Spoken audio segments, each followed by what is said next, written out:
eles tinham, num determinado momento, eles começaram a adquirir o hábito da poligamia, mesmo não sendo propósito de Deus. E aí você vê no Antigo Testamento alguns homens de Deus que tinham mais de uma esposa, porque eles aprenderam isso vendo os costumes dos outros povos. Não era algo vindo da parte de Deus, mas isso foi tolerado.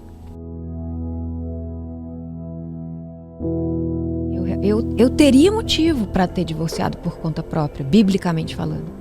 Mas eu tinha preconceito, eu tinha bloqueio, e eu acho que eu nunca teria pedido. De tanto medo do que as pessoas falam que acontece com a pessoa que divorcia. Para você ver como a gente precisa de esclarecimento sobre esse assunto. Porque tem pessoas que estão com a vida em risco, tem mulheres que vivem uma subvida, tem pessoas que...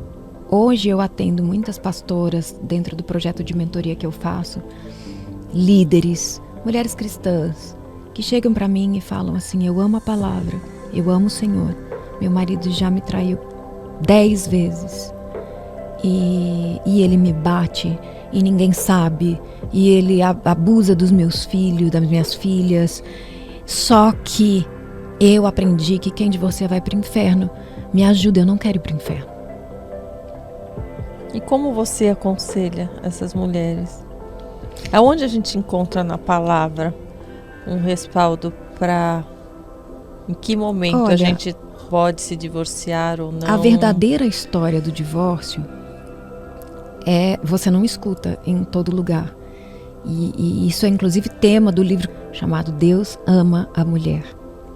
Porque a verdadeira história do divórcio você conhece caminhando com rabinos, estudando com judeus, porque Deus autorizou o divórcio para Moisés e isso entrou dentro da legislação do povo de Deus. Inclusive o próprio divórcio da lei que nós temos hoje, ele veio de Êxodo.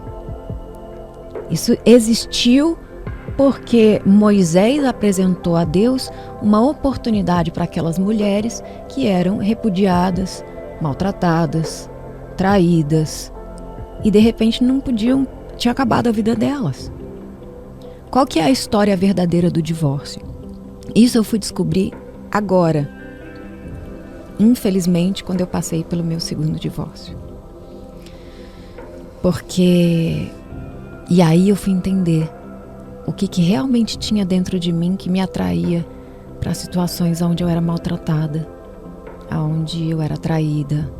E eu falava, gente, não é possível, eu tenho algum ponto cego dentro da minha alma, das minhas emoções, porque assim, eu conheço a pessoa, tem na minha cabeça, né? Tem tudo para dar certo. E de repente, quando eu vou ver, eu tô numa situação de perigo, com uma pessoa perigosa. E assim, e aí eu descobri coisas importantes que eu nem me lembrava da minha infância, que me colocava nessa situação. Por isso hoje eu trabalho muito dentro do estudo da cura interior, através da fé, da palavra de Deus. Eu incluo questões de psicanálise e técnicas importantes, porque às vezes a gente subestima situações que aconteceram na nossa infância, achando que isso não tem nenhuma influência, mas tem. Porque elas falam muito para nós sobre nós mesmos, sabe? E hoje eu me considero, assim, muito, muito, muito longe, distante daquela Bianca que teve aqueles 2 casamentos, né? Mas eu tive que enfrentar. As pessoas não fazem nada com você que você não permitiu. Não adianta você falar, ele é um monstro, mas você deixou. Mas você casou com ele. Não adianta a gente querer... a fulano estragou minha vida. Não. Eu permiti, eu escolhi, eu deixei, mesmo que inconscientemente.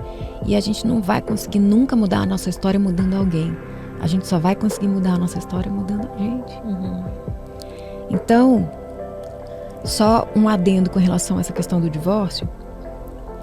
No Antigo Testamento, Deus obviamente deixou claro, eu odeio o divórcio, que Deus uniu, não separe o homem. Deus fez o homem para viver com a mulher para viver com o homem. Nós somos feitos para esse relacionamento íntimo, maravilhoso, que constrói uma família. Porém, eles tinham, num determinado momento, eles começaram a adquirir o hábito da poligamia, mesmo não sendo propósito de Deus. E aí você vê no Antigo Testamento alguns homens de Deus que tinham mais de uma esposa, porque eles aprenderam isso vendo os costumes dos outros povos. Não era algo vindo da parte de Deus, mas isso foi tolerado. E por causa de um machismo que eu acho que desde aquela época era um comportamento humano mesmo. Tem gente que acha que a Bíblia é machista. A Bíblia não é machista. Eu acho que os homens criaram esse comportamento por si só, por inúmeros motivos, muitas vezes para se impor, para exercer o domínio, para exercer o governo, talvez para lutar contra alguns outros tipos de organizações matriarcais, né? Os outros povos tinham deusas, que eram mulheres. Enfim, a gente sabe que a mulher, quando ela está desgovernada, ela também é desastrosa. E eu acho que na tentativa de querer ter o controle, houve aí um exagero desproporcional. E isso também acontecia dentro do povo judeu, porque eles tinham várias mulheres e eles tinham uma regra rígida. Se aquela mulher não cozinhou do jeito que ele gostava, se ela falou demais numa hora que ela não podia falar.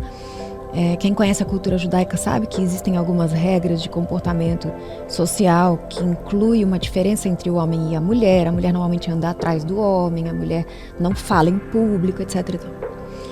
Quando fala, tem uma regra, tem um momento, etc. E aí, esses homens, eles simplesmente, essa mulher me desagradou, eu não quero mais ela pra mim. E eles chamam isso de repúdio. Eu vou repudiar ela. Eu não chamo ela mais pra dormir comigo. Ele tem várias esposas, cada dia é o dia de uma. Aquela não vai ter mais. Então ela meio que ficou viúva de marido vivo. Ela tá ali, ela não. Todas começaram a ter filhos, ela não. Desprezada mesmo. Ela é a desprezada. Só que não existia nenhuma situação que pudesse mudar a vida daquela mulher. Então ele podia xingar ela, ele podia maltratar ela, ele podia ter as outras esposas, e ela ia simplesmente passar o resto da vida ali. As mulheres não podiam trabalhar, as mulheres não tinham uma série de oportunidades, enfim, estudar, não podia estudar, não tinha nada. Uma dessas mulheres com certeza procurou Moisés, que era o líder daquele povo, e disse: Moisés, o que eu faço? Eu não aguento mais viver assim, eu estou sofrendo. Acabou a minha vida. Moisés se compadeceu e foi falar com Deus. Senhor, o que a gente faz? E Deus disse: por causa da dureza do coração do homem, eu permito que seja feita uma carta de divórcio. E aí você vai perguntar para um rabino o que significa divórcio no hebraico. E ele vai te dizer que é uma carta de autorização para o recasamento. Isso está no original. E aí Deus disse: se essa mulher sofrer adultério, se essa mulher sofrer violência, ela tem direito a uma carta de divórcio. O que é a carta de divórcio? Minha filha, você está livre. Você pode casar com uma pessoa que vai te amar. Você pode casar com uma pessoa que vai te respeitar, que vai te proteger.